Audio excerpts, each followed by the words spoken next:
We are joined today by Adele Kibasumba, a survivor, an advocate, and the former president of the Mahoro Peace Association, to discuss the intersection of memory, the never again promise, and the current security crisis in the Great Lakes region.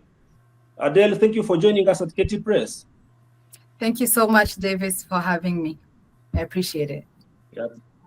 Thank you very much. My first question to you, Adele, we are currently in the most solemn week in Rwanda. As you watch the flames of remembrance being lit in Kigali, how does the phrase never again, like I said, resonate with you, given the current reports of targeted violence coming out south of Kivu? Well, thank you for having me, Davis. First, I would like to send my condolences out to all the victims of the 1994 genocide against the Tutsis, all the victims, all the survivors. As a survivor myself, I know how it feels and how difficult it is to go through this time of commemoration. So my condolences to everyone that's been affected.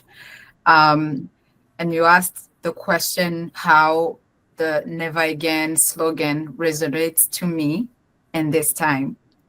To be honest, so the Never Again slogan is just a slogan at this point.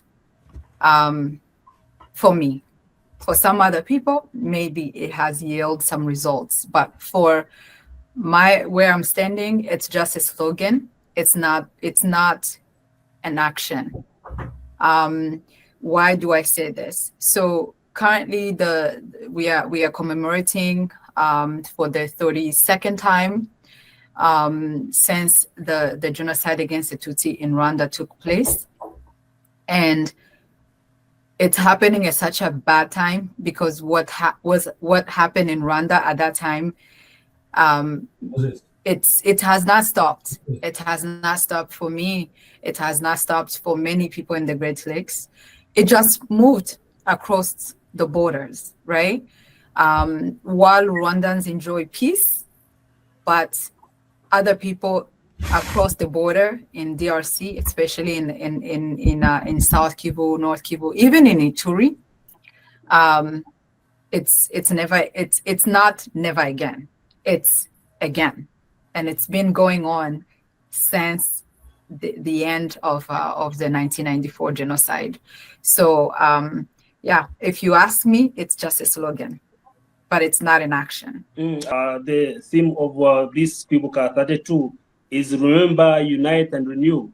But as you're saying, there is a resurgence of dehumanizing rhetoric in the region. How closely does the hate speech you are documenting today mirror the precursors of the 1994 genocide against the Tutsi? So what is happening in Eastern DRC is exactly there is a direct link of what happened in Rwanda to what's happening currently in DRC. So we have the remnants of the Rwandan genocide, the FDLR who crossed in DRC, who are still there operating physically, as militias, killing Congolese civilians. But the most important, the most dangerous thing that they really brought in Eastern DRC is they have exacerbated the hate against the Congolese Tutsis who are living mainly in South Kivu and North Kivu. And this is not to say that everything was well and was well in those regions prior to the 1994 genocide, but when the FDLR came and they were embraced by the Congolese state, they were integrated, they were basically supported in every sense, and they were welcomed more than Congolese citizens, the Congolese Tutsis. It really exacerbated the hate against my community. And so from there, you had other militias from Congolese militias Now we call them Wazalendu, but prior to, them being officialized by the state, they were called Mai Mais. It depends on where you are. In South Kivu, most of them are Mai Mais. There's over 100 of them. In North Kivu, you have the Nyatura, you have so many other names, but they all have one common denominator.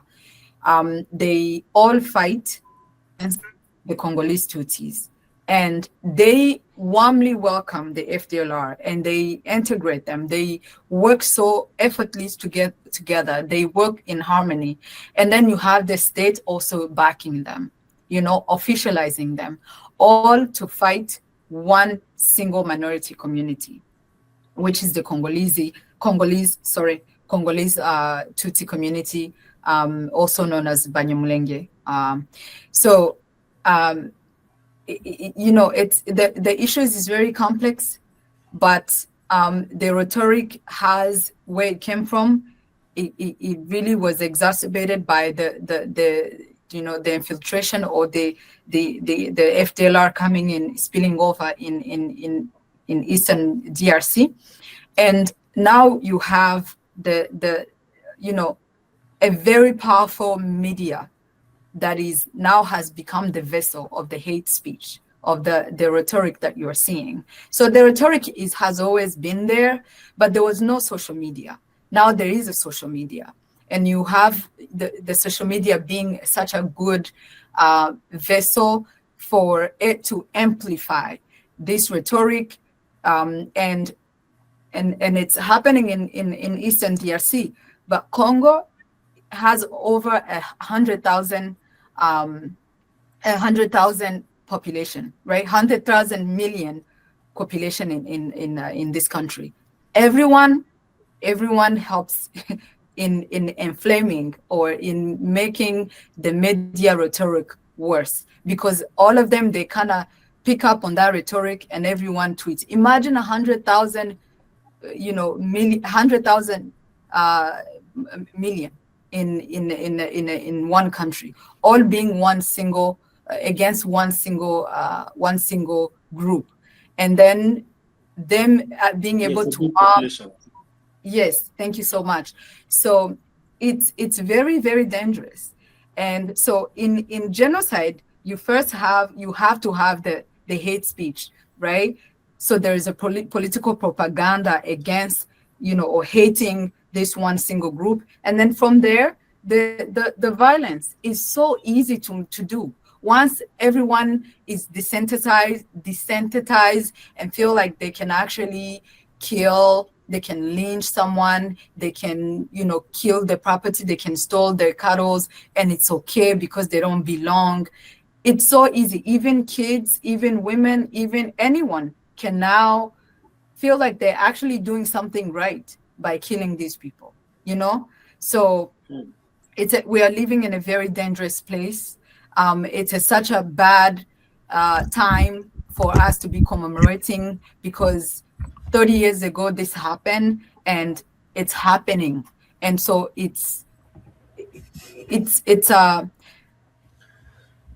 I can't even put words to it. That we are here commemorating, and the same act, the same violence, it's happening right across the borders. Of course, as a former leader of Mahol Peace Foundation, now a community leader, how do you and fellow leaders now in diaspora ensure that such things that are happening in DRC, especially in the community they come from, including massacres of some people, is not erased by the shifting political interests? How do you ensure that all this that is happening is on record? First, I have to say that myself, I'm a record. Me being alive, I'm a record. I'm a record because I am a survivor of the Gatumba massacre that happened in 2004. So unless you kill me, I'm a record. I'm still alive to actually say and testify to what has happened to me, to my family, to my fellow community members. So there you have it. That's number one. One is to make sure that survivors are the best record that you can have. Survivors and the friends of survivors and people who truly care about humanity, they have to make sure that they don't stay quiet. They don't become bystanders. They have to speak up. They have to write these things, and they have to tell these stories. That's number one. Number two, I told you about the incident that happened in Gatumba.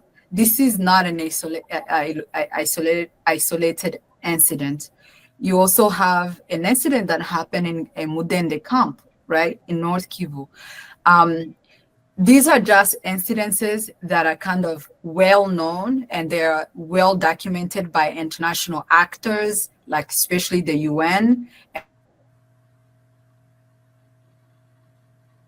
Use these incidents, like the Rwanda, genocide that happened in Rwanda against the Tutsi. We use these incidents to educate the public, to also document that these things are happening. So we use this to tell the stories, not only to ourselves, but also to remind ourselves, right? It's a collective memory that we owe to ourselves to continue remember. This is why we remember in Rwanda. This is why we remember the Gatumba massacre. This is why we remember the Mudende. It's a collective for us as Congolese, as a community, as Rwandans. We have to remember for just a collective memory, for our own sake, not to ever forget. But we also have children who were not there during these incidences, if I may say, or these really tragic events. We have to tell them the stories. But we also have the outsiders who don't really have any personal connections to these incidences. So we do communicate, we write about them, we've also, have documentaries made about these incidences. And I call these incidents not to minimize the magnitude that it had on people. I'm calling incidences because it never stopped. We have other incidents that we can go to, like right now, what's happening in Minembwe, what happened in North Kivu, when villages were attacked by the Burundian army in coordination with the FARDC, and they, killed civilians.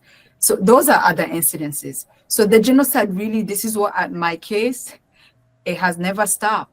So when it happens, we document, we remember, for ourselves, but also for others who don't have that personal connection to the lives of people who we are losing. But it's still happening. So maybe there will be a time where we can combine all these atrocities and, commemorate once, when we know for sure that never again is going to be never again. But until now, things are still in the motion. The killing is still in the motion, and we have to continue documenting, and we have to continue speaking up. And I'm sure this is why you are also doing this interview. And the question I'm asking you is your experience at the United Nations. During your time as the head of the Mahoro Peace Association, your advocacy actually reached the highest global stages, including being officially invited to speak to the UN and testify on the atrocities that happen in the areas that you have mentioned. When you sit before the international community, for example, you are at the UN, does this bring you and give you hope that never again will become a reality, and you probably be back and go to your home area? Because like the saying goes that home is the best. You would want to definitely come back and go back to Uvira or your places of origin. So do you still have hope when you speak to these big audiences, to international organizations? Do you have hope that never again will become a reality? So the Gatumba camp, where the massacre happened, it was guarded by the UN peacekeepers. So that didn't prevent the militias to come attack the camp, kill, to the point where spraying gasoline to make sure even the people who are still in the tents burn. This was a camp that was guarded by the UN, documented all over. Minembwe, when it was being destroyed, the MONUSCO was deployed in center of Minembwe for 7 years until the amended expired and they pulled out. So Banyamulenge were being killed in the presence of MONUSCO for the last 7 years. Not only MONUSCO, there was also OCHA. OCHA is the humanitarian branch of MONUSCO in DRC. OCHA was present in South, and people starved in the presence. When we go to these international bodies, we do it out of saying that if these things are happening, don't say that I didn't know, or you didn't make engagement, you did not engage with us. But we know historically these UN bodies they have failed. They have failed.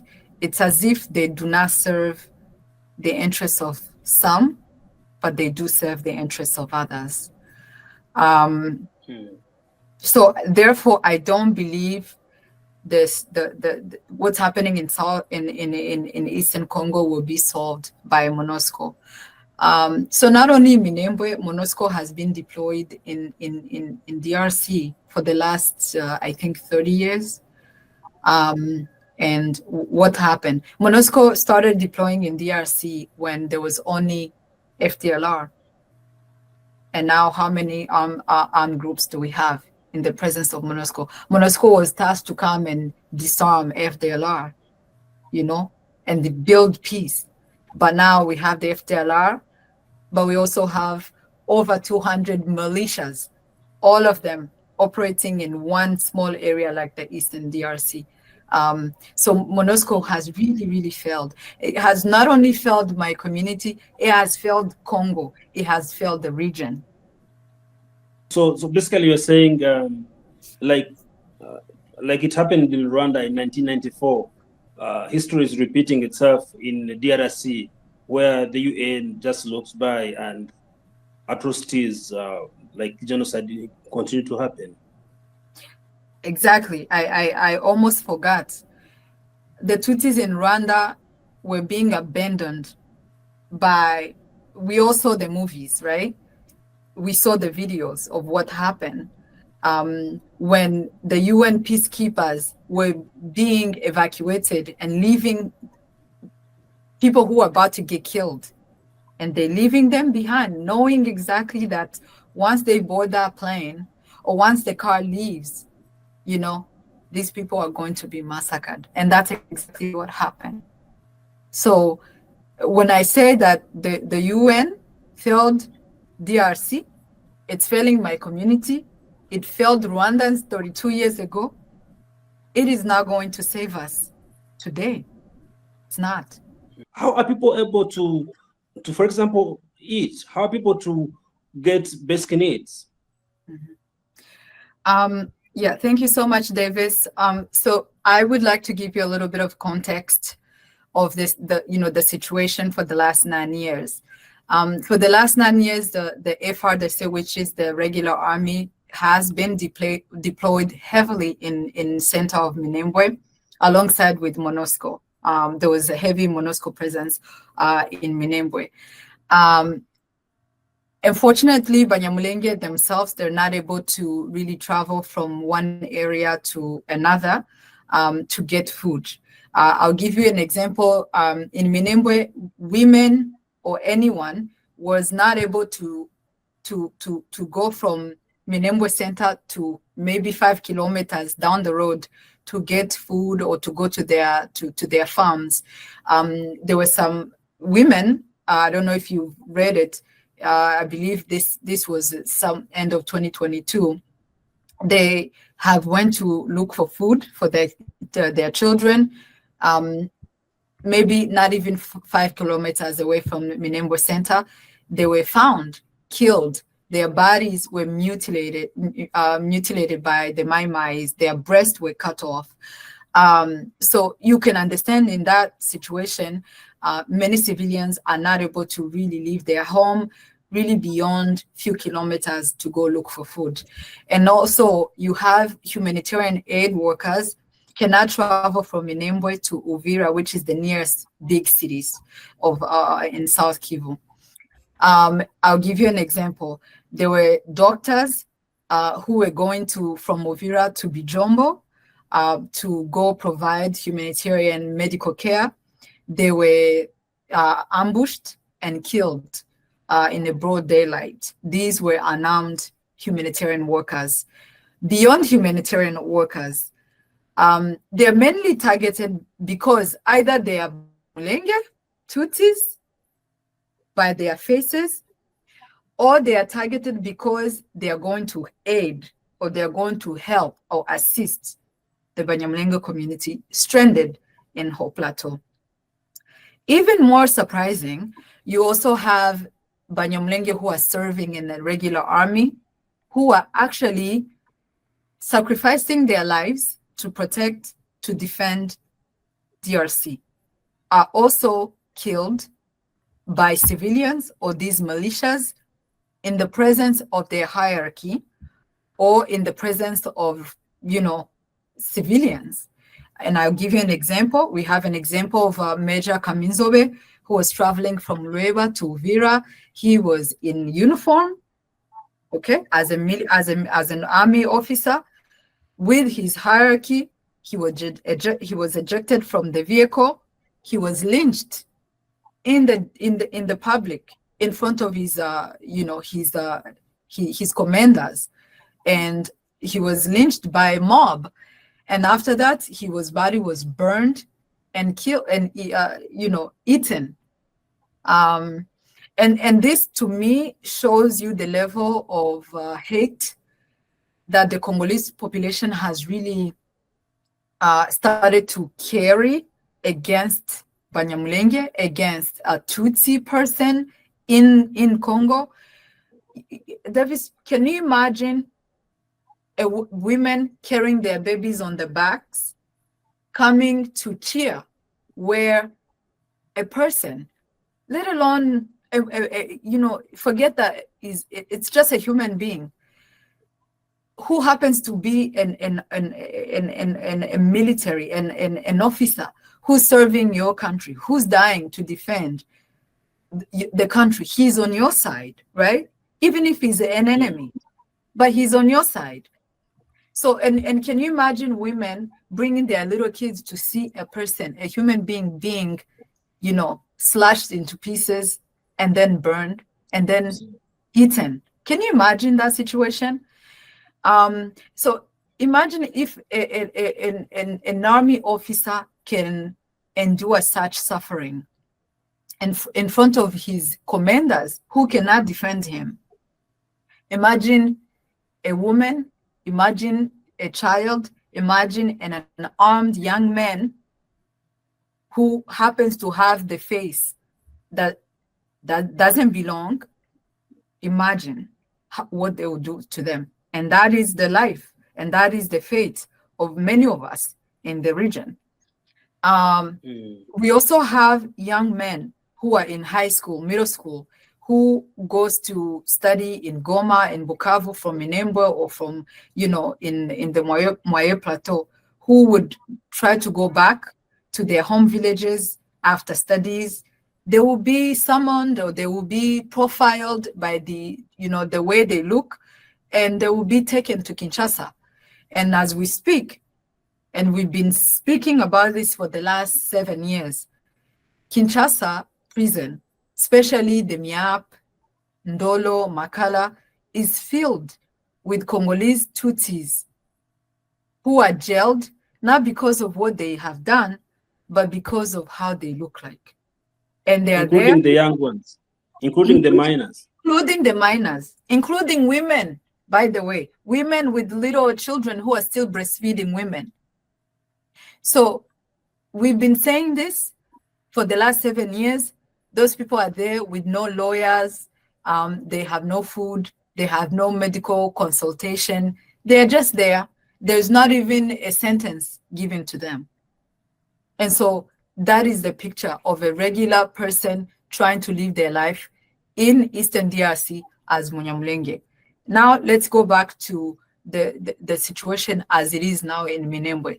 It has worsened maybe tenfold since the Burundian army has gotten to Minembwe.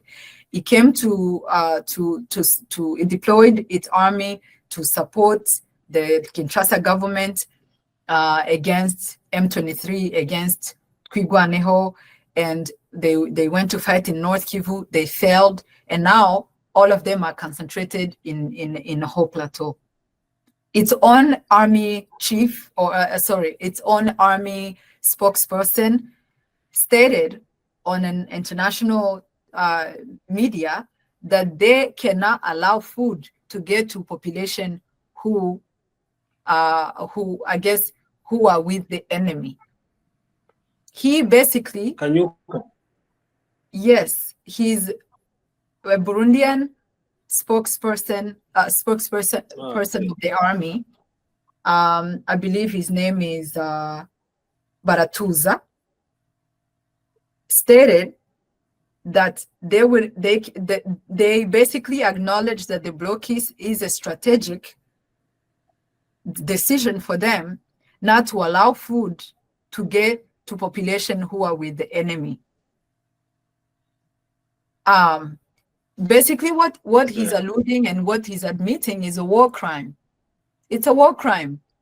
You know, even in the worst war zone, civilians are spared. They are spared.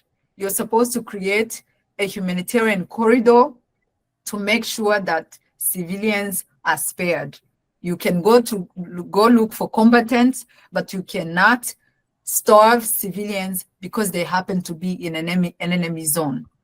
And let me tell you, Banyamulenge who are living in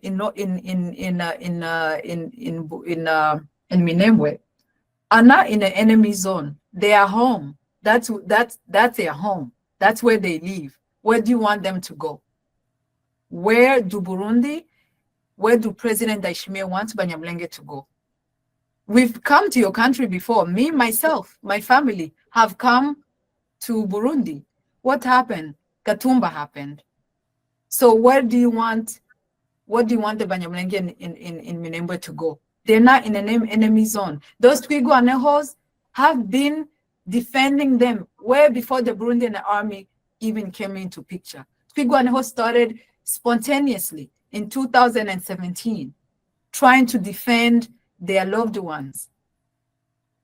And Burundi came in 2002. And so Twirwaneho has been a savior to people of the Haut Plateau who were left to defend themselves by their own government. These things are very documented. And so you cannot say that you're going to cause a humanitarian catastrophe to people because they're in an enemy zone, but you are the enemy because these people now have been their defenders all this while. So what I can say right now, the situation is really bad. People are in a worse shape than ever because of the actions of the Burundian government, the DRC government, the Wazalendo, the FDLR, who are choking up the civilians in the Haut Plateau. Thank you. To maybe paint more picture is that there are reports that these Wazalendos and the Burundian army have been accused of actually kill cattle because Banyamulenge predominantly have cattle as a source of living. And there have been reports, accusations that the Wazalendo and the other armies in the habit of killing the cattle to deprive the Banyamulenge of the livelihood. they kill you, they kill the population, and they also take the cattle. Cattle is what make Banyamulenge in the whole plateau. Banyamulenge hold the purchasing power. Why? Because of cattle, right? They have so much of the cattle in the whole plateau. So the cattle represent, I can't tell you, they represent the whole economy for them in the whole plateau. And that's what actually holds the economy, even for the locals, other communities, the Bafulero, the Babembe.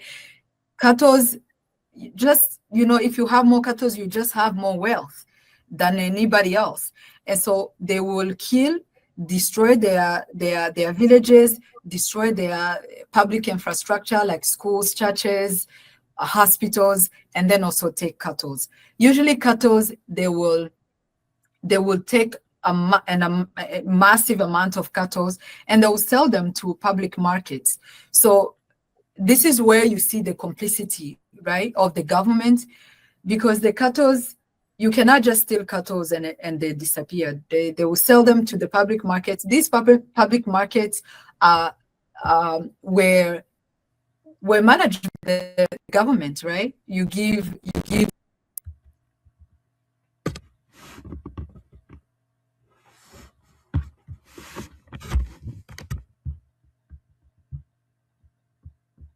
intervene, but over 500,000 cattle were looted and all the way up to 2004.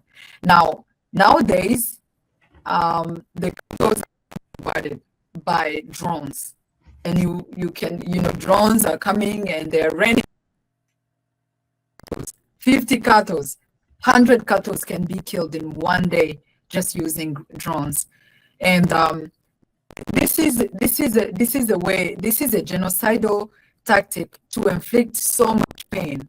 It's like, we're gonna kill you. If we can't find you, we will destroy your homes. This is era when they couldn't find the Banyamulenge who had fled. They destroyed their houses, they looted their houses, the churches, the businesses, their organizations that they were running. And if we are done, then we are going to, inflict pain that even your property, like your source of livelihood, like cattle, also get killed like that. It's inflicting pain beyond. It's like, we are going to kill you, and we'll also make your body suffer even after you die. Let's talk about the youth. This Kwibuka 32 focuses mainly on the youth. For the young people who are born in the refugee camps, or the young people who are born in diaspora like where you are, how do you help them build an identity based on peace rather than the trauma and the conflict suffered by their parents?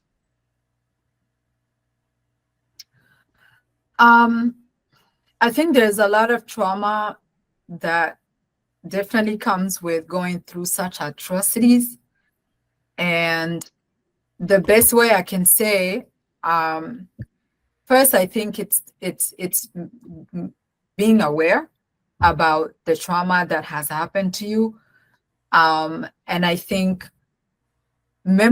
keeping the memory of what happened is a way to, first understand and own your trauma. Always remembering what happened, and also talking about it, writing about it if you can. I think in my case, I came as a youth. That is what really has helped me, right? I didn't just come and let myself to be overcame with just the trauma and the sadness and the anger of what has happened. Instead, I made a promise to myself, and I don't do this by myself. I know many other young survivors also do the same, is that we make a promise that we're not going to be sitting idly, just watching and being angry at the world. We have to play our part We have to do whatever we can. We have to keep the memories of our loved ones that died. We also have to make sure that we do whatever we can, the little we can, so that people who are going through the same trauma that we went through, so they know that we are there for them. We may not stop the genocide, because sometimes this requires much more than just speaking up, but at least we are doing whatever we can. And that gives us a sense of peace that at least we tried.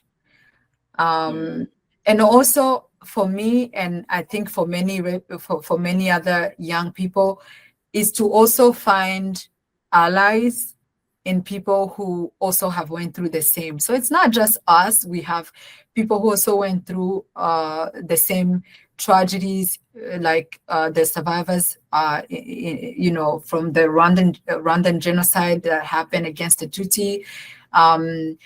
There are other like genocide that happened in Europe, in Asia. There are other atrocities that are happening across the globe. And even in DRC, there are other communities like in Ituri, like the Hema people, and we know them. We, try to reach out to them so we can all work together and just to try to raise our voices together, because together we are more powerful than just crying in our own little corners, or try to do little things in our own little corners. But if we join our efforts, then our efforts can maybe one day bear fruits. Finally, Adele, for the young people, for the youth, as we commemorate the 1994 genocide against the Tutsi, what's your message to the youth, young people there, and also to the leaders in the region, the Great Lakes region, leaders who hold the key to actually peace and ensuring there is no more genocide? What is your message to these two people, for the youth and also to the leaders? I'm gonna start off with the regional leaders, and you said it very, very correctly. They hold the key.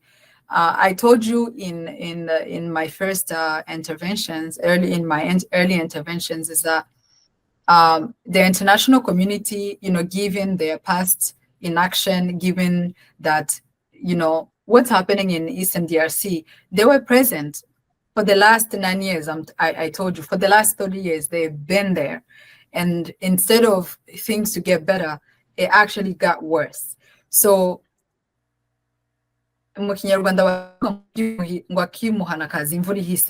international community comes after the worst has happened, or the savior has happened. Nikobi, that's how it has happened historically. So it's this really rests upon the regional communities to tackle the issue of the DRC, to actually take the matter in their hands and solve it once and for all. They are the only ones really that that can step in and actually clean up their neighborhood, if I can say. But the international community is not going to, it is not going to save the situation. So the solution rests within the region, and only when the region stands up to what's happening and fixes it, the situation will remain the same. And I urge them to not look away, to stand firm, to not let this continue to happen for another 30 years. As for the youth, I would, the region is, government institutions and things like that, they do their part. But as citizen of the region, as youth of the regions, we also have our own part to play, right? We have to speak up. We cannot give the space to people who are spewing hate to divide the region, to divide us, to actually divide one another. You know, when one country has peace, other countries can also have peace. If one community has peace, it also translates to peace in other communities. But if we allow and we just watch one community perish, it doesn't give peace. And this is exactly what we're saying. 30 years ago, the whole world watched Rwanda, the genocide unfold in Rwanda, one community, 1 million people killed. And they thought, okay, after the genocide, things were okay. But then it spilled in Congo. And 30 years later, 32 years later, we are commemorating what's happening in Rwanda. Meanwhile, the aftermath of the genocide that happened in Rwanda is actually playing out in Congo, and it seems like there's no end to it. But why did we get here? It's because we ignored it. We ignored Rwanda. We thought once it's done in Rwanda, it's over. But it wasn't over. It spilled in Congo. We're going to continue to ignore it. It's going to spill to other places. And so the sooner we all act collectively as a region, as citizens of the regions or of the region, the better.